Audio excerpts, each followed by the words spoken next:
When you took that oath, every one of you ever served in the military, police, or even firefighters have taken an oath. When you take that oath, that's where your decision is made, right there on that spot.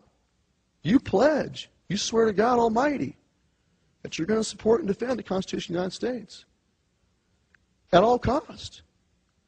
All of us who served in the military and police, this is our bond, and firefighters too.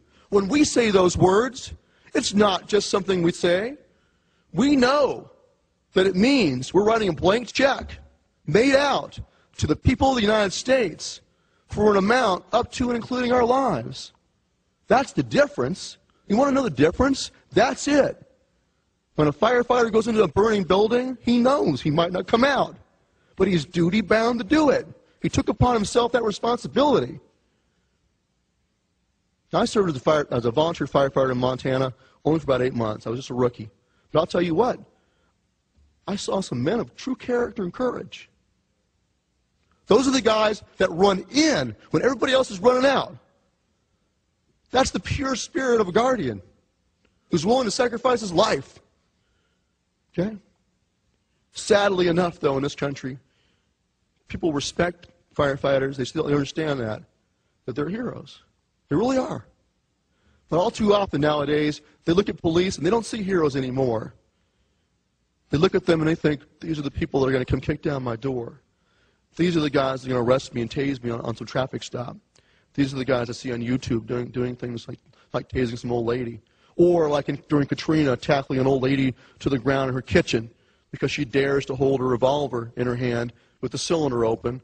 Obviously no danger to anybody. Any idiot that understands guns whatsoever should know that an open cylinder, an empty cylinder, is no danger. What is she going to do, speed load it in 2 seconds? So they see these things, and they start to see the police in this country as the enemy of the people, as an occupying army. There are all too many people in this country, sincere lovers of liberty, sincere constitutionalists, who are becoming increasingly afraid of their own police officers. I find that sad. I find that tragic. And I find it contemptible, because you know where it's coming from? There are people who want to put a divide, a wall, between the police in this country and the people.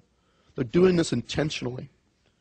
All these the MIAC report, that Fusion Center report from Missouri, that labeled just about everybody, the Constitution Party, a supporter of Chuck Baldwin, potential terrorist.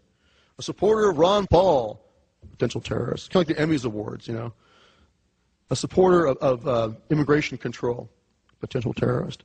You know, and was one of the police officers in Miami, or in Missouri, who saw that and said, hey, I don't like being called a potential terrorist.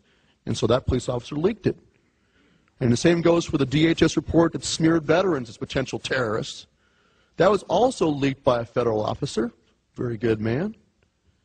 And in addition, same with the extremist lexicon, was also leaked by a federal officer who did not like the pattern he saw of this wall of separation, of this attempt to make police officers think that the people are their enemy. So they pull you over. In their mind, you're a potential enemy, especially if you have a Ron Paul sticker in your car, a constitutional sticker on your car.